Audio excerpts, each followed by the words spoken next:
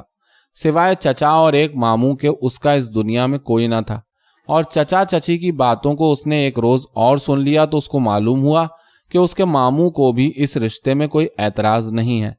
دن اور رات اب عائشہ یہی دعائیں مانگتی تھی کہ اے خدا تو مجھ کو جلد موت دے۔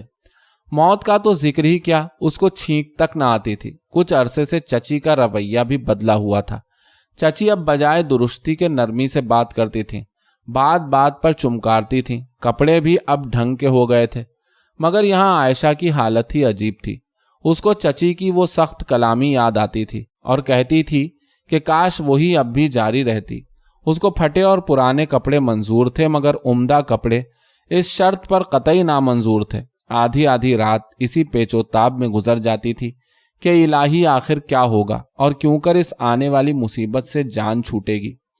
مگر آنے والی مصیبت تیزی اور تیقن کے ساتھ آ رہی تھی۔ وہ دن بھی قریب پہنچے کہ اس کو اپنی شادی کے کپڑے خود ہی سینا پڑے۔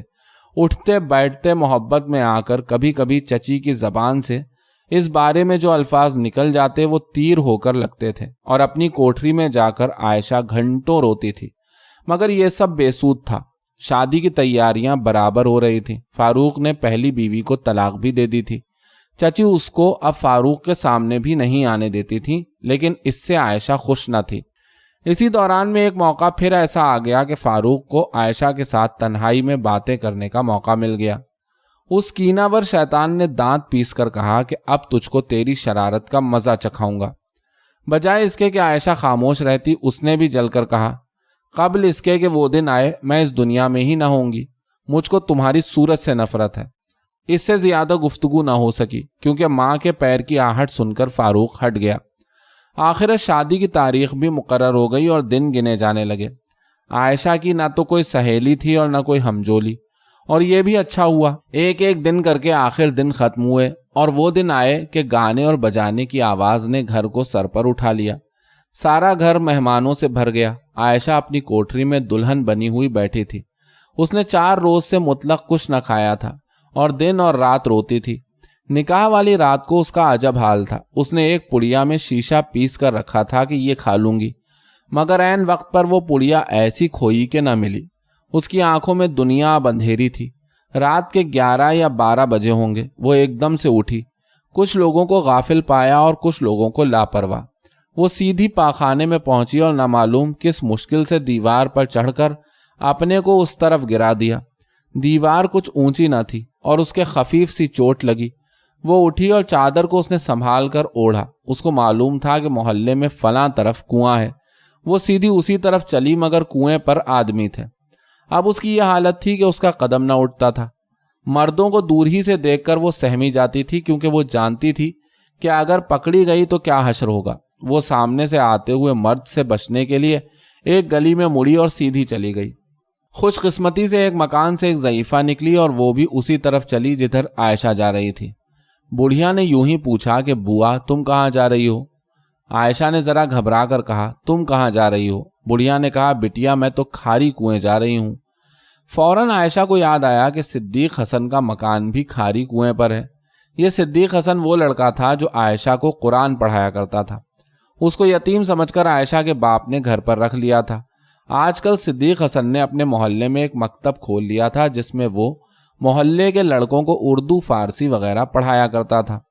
عائشہ کو مان خیال گزرا کہ صدیق تو بہت اچھا لڑکا تھا، شاید وہ میری مدد کرے۔ اس خیال کے آتے ہی بغیر سوچے سمجھے عائشہ نے بڑھیا سے کہہ دیا کہ میں بھی وہیں جا رہی ہوں۔ بڑھیا نے کہا وہاں کہاں جا رہی ہو؟ عائشہ نے ذرا رکتے ہوئے کہا کیا تم مولوی صدیق کا گھر جانتی ہو؟ بڑھیا نے کہا ہاں میں جانتی ہوں۔ کیا تم ان کے یہاں جا رہی ہو؟ ان کے یہاں تو کوئی عورت ہی نہیں، وہ اکیلے ہیں۔ عائشہ نے کہا ہاں وہ اکیلے ہیں، مگر وہ میرے عزیز ہیں اور میری ماں آج وہاں گئی ہیں۔ تم مجھ کو ان کا مکان بتا دینا تو مجھ کو دقت نہ پڑے گی۔ عائشہ تھوڑی دیر تک تو دروازے کی کنڈی پکڑے کھڑی رہی۔ گلی میں سناٹا تھا۔ اس نے ہمت کر کے کنڈی کو کھٹکھٹایا۔ تھوڑی دیر کی کوشش کے بعد اندر سے آواز آئی کہ کون ہے؟ اس کا جواب بھی عائشہ نے کنڈی کھٹکھٹا کر دیا۔ تھوڑی دیر بعد ایک نوجوان شخص مولوی صورت ایک چراغ لیے ہوئے عائشہ کی طرف عجیب طرح دیکھ رہا تھا۔ تم کون ہو؟ تم کون ہو؟ اس نے پریشان ہو کر عائشہ سے پوچھا، لیکن عائشہ نے بجائے جواب دینے کے دروازے پر پیر رکھا۔ صدیق ایک طرف کو ہو گیا اور عائشہ چادر میں لپٹی ہوئی مکان کے اندر داخل ہو گئی۔ سیدھی وہ برآمدے میں پہنچ کر چارپائی پر بیٹھ گئی۔ مولوی کا عجیب حال تھا، اس کا منہ کھلا کا کھلا رہ گیا اور وہ جہاں کھڑا تھا وہیں کھڑا رہ گیا۔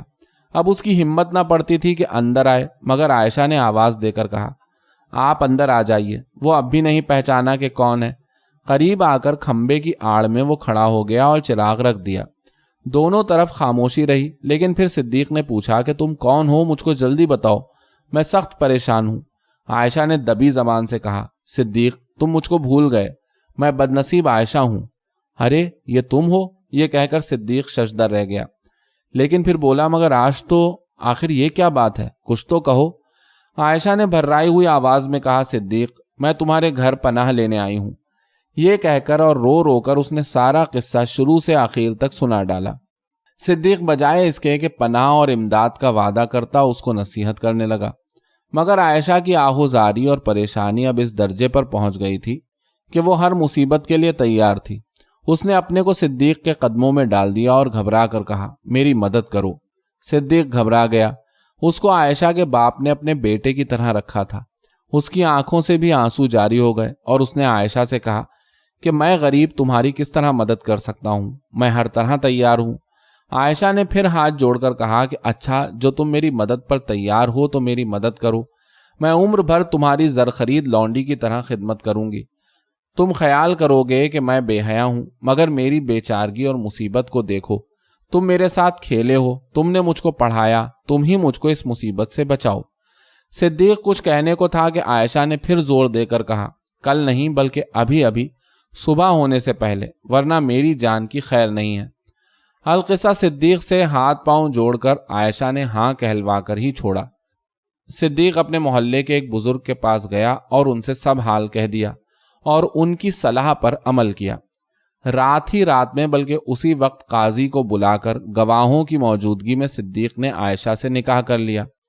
عائشہ کے گھر ظاہر ہی ہے کہ کیا نہ کچھ ہلڑ ہوا ہوگا۔ عجیب تہلکہ مچا۔ دولہا میاں اور دولہا کے باپ اور تمام عزیز و اقارب سب پریشان اور شرمندہ تھے۔ ایک عجیب ہی معاملہ درپیش تھا۔